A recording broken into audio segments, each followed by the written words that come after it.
Eala has another top 10 opponent waiting for her in Cincinnati. But this time, the problem is completely different. Amanda Anisimova is not going to try to beat Eala by playing the same kind of match that Eala just survived against Elena Gabriela Ruse. Anisimova wants to take the ball early, hit through the court, and finish points before her opponent has time to settle into a rally. Eala wants almost the opposite. She wants to make Anisimova play one more ball, and then one more, and then one more. That difference could decide this entire match. Eala enters the Cincinnati round of 32 as the number 17 seed and world number 20, while Anisimova is the number 9 seed and world number 10. Both players had to win their opening matches to reach this stage. Eala advanced after Ruse retired while trailing 6-1, 3-0. The Romanian was dealing with an ankle problem, meaning Eala's match ended before we could see how she would handle a full 3-set physical battle. Anisimova, meanwhile, defeated Zeynep Sönmez 6-2, 6-3. And there is one more thing that makes this matchup interesting. There is no previous professional meeting between them, no head-to-head record, no history to fall back on, no previous match telling us who handles the pressure better. So this match has to be solved through the tennis itself. And when you look at the two games, the central question becomes very simple. Can Anisimova finish the point before Eala turns it into a rally? Because if Anisimova gets the first few shots exactly where she wants them, Eala could spend the night defending. But if Eala survives those opening exchanges and forces Anisimova to keep constructing points, the balance can change very quickly. Let's start with Eala. Her Cincinnati opener against Ruse was not a complete test.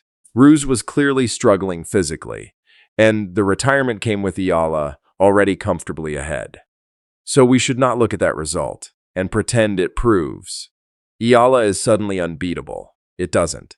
What it does show is that Eala was doing the important things correctly.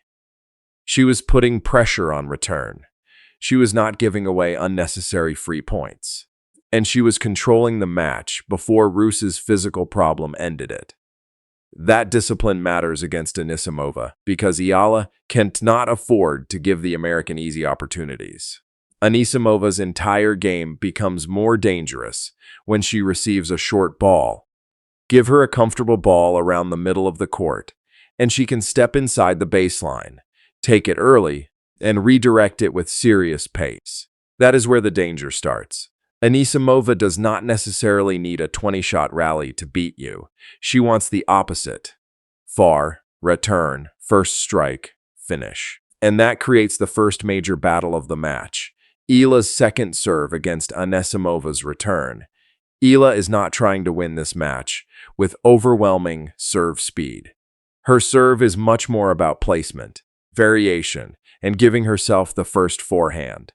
That works extremely well when she gets the first ball she wants. But against Anisimova, the second serve becomes especially important. If Eala starts missing too many first serves, Anisimova can move forward. And once Anisimova gets comfortable stepping inside the baseline, Eala may not have enough time to establish her preferred patterns. This is why the first few games could tell us a lot. Watch where Anisimova stands when Eala serves. If she is consistently taking several steps inside the baseline on second serves, that is a warning sign for Eala, because Anisimova is essentially saying, "I'm not giving you time, I'm attacking this." Immediately, and Eala has to find a way to stop that. But here is where Eala has something Anisimova cannot ignore. Her recent results against elite opposition. The biggest evidence is Washington. Eala did not simply have a good week. She won the entire WTA 500 event. She came through a difficult path that included Zheng Qinwen, defending champion Leylah Fernandez and Naomi Osaka, before facing Jessica Pegula in the final. Against Pegula, Eala lost the first set 6-4. Then the match changed. She won the second set 6-4 and completely took over the deciding set, winning it 6-0. That made Eala the first player from the Philippines to win a WTA tour-level singles title. More importantly for this matchup, it showed that Eala can absorb elite-level pace without panicking when the opponent is the one trying to dictate. That is extremely relevant here, because Anisimova is going to try to create exactly that kind of pressure. The question is whether Eala can make her uncomfortable enough to turn that pressure back around. And this is where Eala's left-handed forehand becomes one of the most important shots on the court. Eala does not necessarily need to hit harder than Anisimova. That would be a mistake. Instead, she needs to change the shape of the rally. Higher, deeper, more spin, more width, more uncomfortable contact points. If Eala can consistently send a heavy forehand toward Anisimova's backhand and push her away from the baseline, she can make it much harder for Anisimova to take the ball cleanly and early. And that is the difference. Eala is not trying to win the power contest. She is trying to interrupt the timing of the power player, because power is most dangerous when the player generating it is comfortable. Anisimova does not want to hit from 3 feet behind the baseline. She wants to take the ball early. She wants the contact point inside the court. She wants to use the opponent's pace against them. So Eala's job is not simply to defend. It is to change where Anisimova is hitting from. That is much harder to do, and it brings us to the second major battle, Eala's forehand against Anisimova's backhand. This could become the signature exchange of the match. If Eala gets enough height and depth on that forehand, she can push Anisimova backward and make her hit from uncomfortable positions. But if Anisimova takes the ball early and redirects it before Eala can recover, the same exchange suddenly becomes dangerous for Eala. One player is trying to create time. The other is trying to remove it. That is the tactical war. And there is another reason Eala has a realistic chance here. She does not need to win every point from the baseline. She needs to survive the dangerous part of the point. That distinction is critical. The first 2 or 3 shots could belong to Anisimova. But if Eala gets the ball back deep enough and makes Anisimova hit another aggressive shot, the pressure begins to change. The American then has to generate another winner, and another, and another. That is where errors can start appearing. We have already seen that Anisimova can be vulnerable when opponents force her into longer exchanges. In Dubai earlier this season, Jessica Pegula came back from a 1-6 first set against Anisimova by drawing her into longer rallies and exploiting errors. That does not mean Eala will automatically reproduce the same result. But it does provide a blueprint. Don't try to out-hit Anisimova. Make her hit again. And make the final aggressive shot come from an uncomfortable position. That is much more realistic. There is also an interesting question around Anisimova's physical and competitive rhythm. She missed significant time earlier in the season because of a wrist injury, withdrawing from Rome and Madrid. So the issue is not whether Anisimova has the level. She obviously does. The issue is how consistently she can maintain that level when an opponent refuses to give her clean opportunities. Because when Anisimova is striking the ball perfectly, she can make almost anyone look helpless. The problem for her is what happens when the opponent does not cooperate. And Eala is exactly the type of opponent who can refuse to cooperate. This is why I would not make the mistake of looking at the rankings and simply saying, Anisimova is number 10, Eala is number 20. Therefore, Anisimova wins. The ranking difference matters.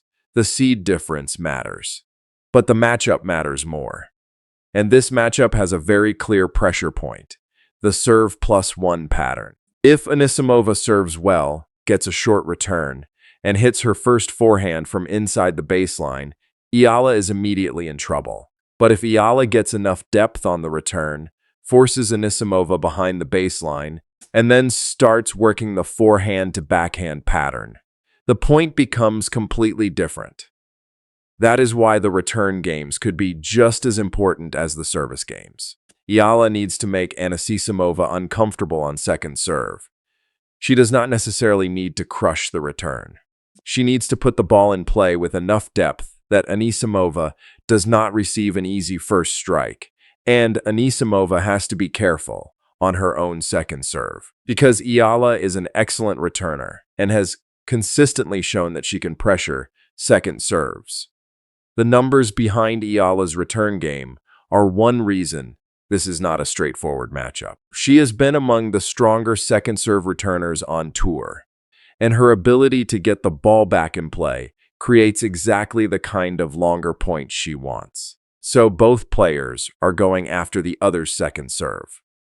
That could make those points disproportionately important. There is another psychological element here.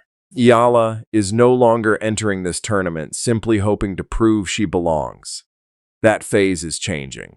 She has already beaten multiple top 10 players this season. She beat Elina Svitolina in Berlin. She beat Naomi Osaka in Washington. She beat Jessica Pegula in a WTA 500 final. And now she is facing another top 10 opponent almost immediately after winning the biggest title of her career. That changes the pressure. Anisimova has more ranking points. She has more established experience at the top of the sport. But Eala has something else now, evidence. She has already seen what happens when the name on the other side of the net is bigger. She has already beaten those players, and that makes it much harder to intimidate her with reputation alone. Still, there is a major warning sign for Eala. If her first serve disappears, this matchup can become very ugly very quickly. Because Anisimova is too good a ball striker to repeatedly receive second serves and still allow Eala to dictate the rally.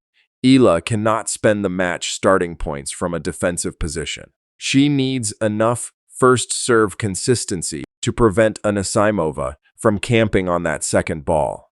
And she needs to protect the middle of the court. Short balls are dangerous. Neutral balls are dangerous if they land too centrally. And predictable patterns are dangerous. Eala has to keep changing the shape of the point. That is how she can stop Anisimova from finding rhythm. So if I had to reduce the entire matchup to 3 battles, they would be these. First, Anisimova's return against Eala's second serve. If Anisimova gets to attack too many second serves, she has the advantage. Second, Eala's forehand against Anisimova's backhand. If Eala can create high depth and uncomfortable contact, the rally becomes much more balanced. Third, who controls the length of the point? If Anisimova keeps ending points before Eala can establish a pattern, the American is in control.